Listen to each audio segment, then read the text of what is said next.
But that's how I grew up, you know. And what's weird about it is every time I go back, it's like you're like, oh man, I bet you things have like changed since then. Not really. Oklahoma's still that way. I remember, it had to be like 3 or 4 Christmases ago. I was home and I was driving through this tiny town, like this tiny town, and on the side of the road there was a car hood. Like not a car with the hood up, just an abandoned car hood, and in red spray paint, it said Jimmy's Tattoo and Taxidermy. That's a real business in Oklahoma. They have an LLC and everything. You know what my first thought was? That must be the only place in the country where you can go and get a beaver stuffed and stuff on your beaver in the same place. Like how great of a country do we live in? Could you imagine like if that place, if they had like podcast spots, you're like, come on down to Jimmy's Tattoo and Taxidermy, we'll mount your trout and pierce your snout. Come on down.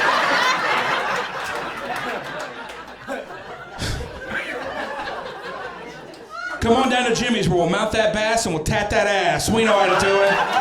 That's right. Did you see our sign out front? We'd have kick out a wasp nest just to get that spot.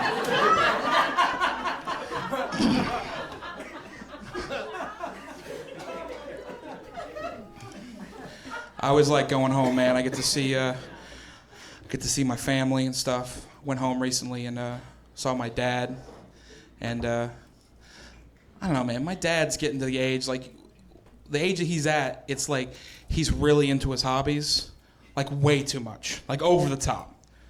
Like he's into barbecuing right now. I know, right? You look guilty as fuck.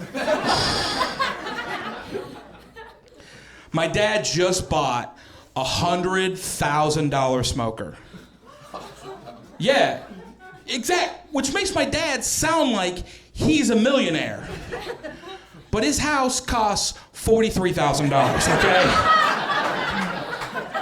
That's not how it's supposed to work.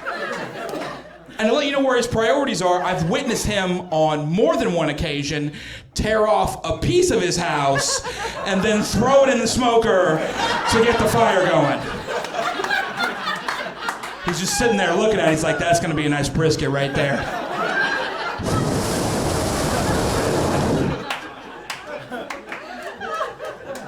You're cutting into it. You're like, man, what's the marinade on this thing? He's like, it's a shingle. So enjoy that.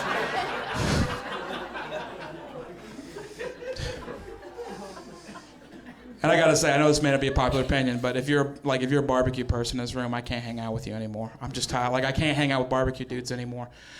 I can't, mainly because whenever you're getting ready to eat at a barbecue person's house, they start texting you like 2 days before, like a girl trying to like send you like dirty text messages, you know? Just in the middle of the night, all of a sudden you just get a text message and it says, I'm putting the brisket in. You're like, what? 3 hours later, it's getting so juicy right now. You're like, stop! Oh, this pork loin looks divine. Stop it, I gotta work tomorrow.